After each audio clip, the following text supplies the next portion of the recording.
Dita më e ftohtë e janarit, meteorologia jasa do të ulen temperaturat.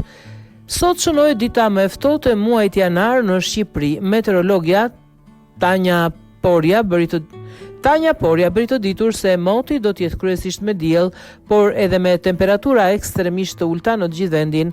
Sipas meteorologës, dita e sotme do të jetë dita më e ftohtë e janarit dhe ndoshta e gjithë dimrit 2025-2026, nëse shkurti nuk sjell masa ajrore më të ftohta.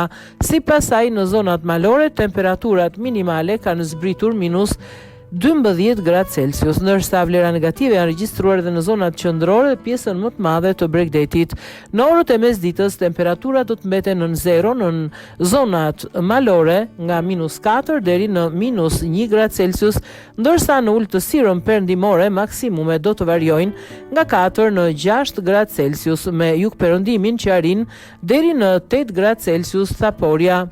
Sipas meteorologes, era do të fryjë mesatare deri her pas here fort nga veriu dhe verilindja, duke bërë ndjesinë të ftohtit edhe më të fortë. Vranësirat e lehta kalimtare do të shfaqen në veri dhe lindje, ndërsa pjesa tjetër e vendit do të mbetet e kthjellët.